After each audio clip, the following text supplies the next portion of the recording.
د میله ټي وي چینل درنو کتونکو سلام ستړي مشئ وخت مو په خیر پام وکړئ د دې ساعت خبرې ټولګې ته پاکستان وایي د ډبرو سکرو پیرودل زموږ نه بلکې د طالبانو اړتیا ده.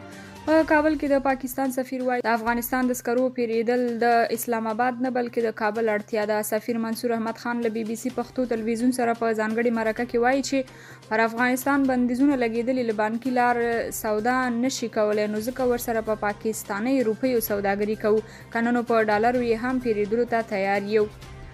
تیر کال په اروپایي ټولنه کې تر 100,000 زیاتو افغانانو د پناه اخیستو غوښتنه کړې ده. د اروپا د پناه غوښتنو اژانس وایي چې تیر زیږدیز کال کې تر 100,000 زیاتو افغانانو په اروپایي ټولنه کې د پناه اخیستو غوښتنه کړې ده. د دغه اژانس د تازه راپور پر بنسټ تیر کال کې د دغه ټولنې په غړو هیوادونو کې د پناه غوښتونکو شمیر د پام وړ زیاتوالی موندلی. دغه اژانس سه شنبه د جون پر 28 اعلان کړی چې په 2023 زیږدیز کال کې د دغه ټولنې غړو هیوادونو کې 648 د پناه اخیستو غوښتنې وړاندې شوې دي. د دغه راپور پر بنسټ د پناه غوښتونکو تر ټولو لویه ډله د سوریې وه چې شمیر 117,000 تنو ته رسېده او افغانستان په 102,000 غوښتنو سره دویم ځای خپل کړی.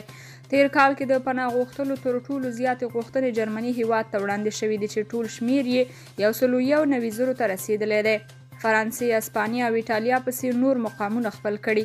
دغه راپور زیاته کړې ده چې د غړو هیوادونو د کډوالو ادارو په لومړي پړاو کې د کابو 515,000 غوښتنو په اړه پریکړه نیولې ده چې د دغو غوښتنو له 3 برخو یې یوه برخه منلې ده.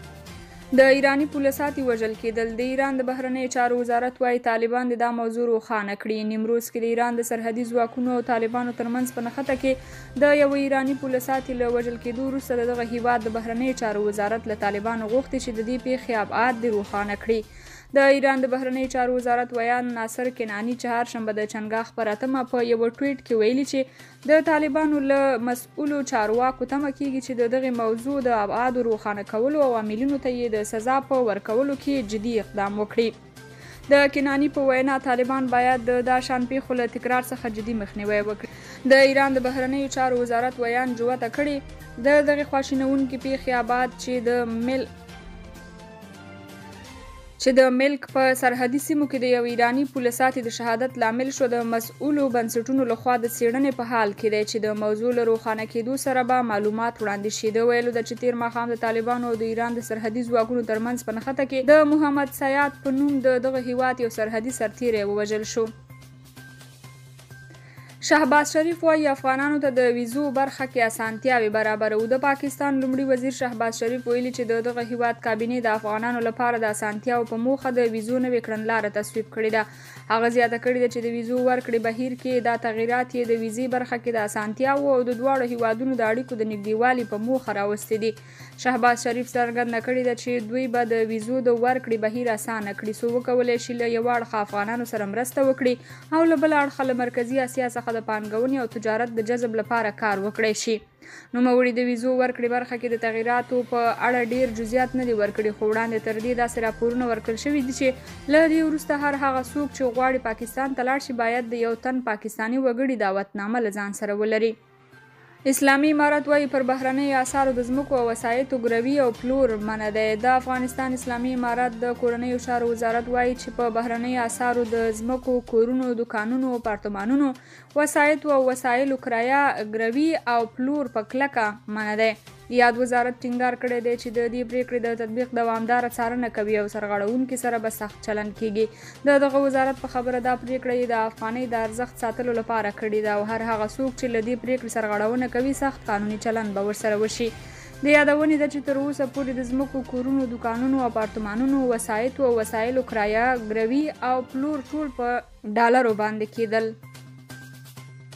ایرانی رسنۍ وایي دوستم د طالبانو خلاف د جګړې قوت بایللی. د ایران سپاه پاسداران استخباراتي ځواکونو ته نږدې رسنۍ تصنیم خبري اژانس په یو تازه مطلب کې د ځینو شنونکو په قول لیکلي چې د جنبش ګوند مشر عبدالرشید دوستم د طالبانو خلاف د جګړې قوت بایللی دی.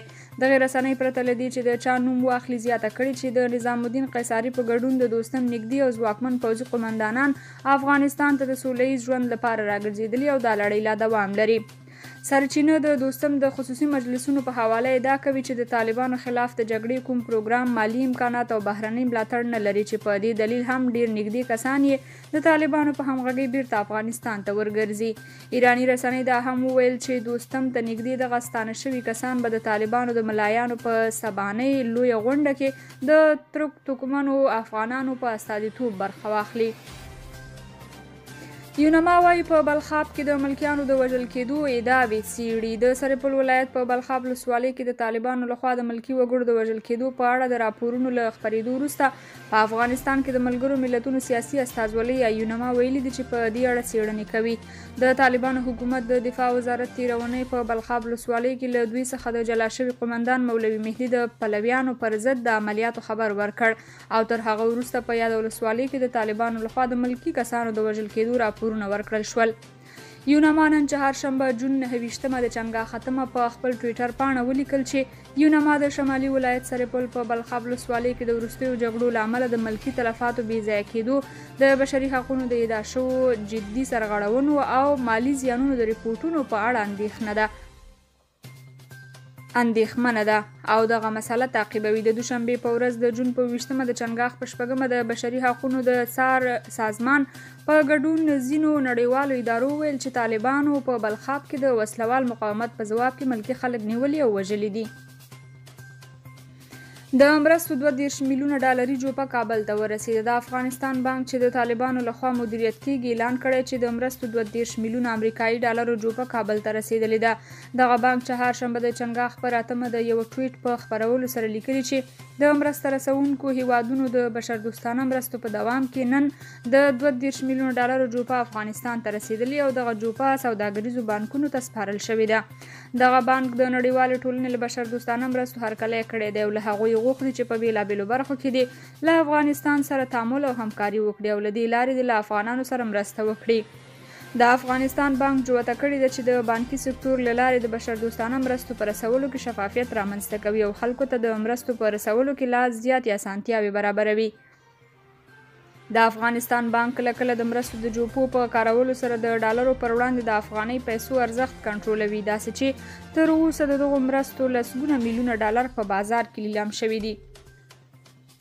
درنو کتونکو د دې ساعت خبرونه تر همدې ځایه وه.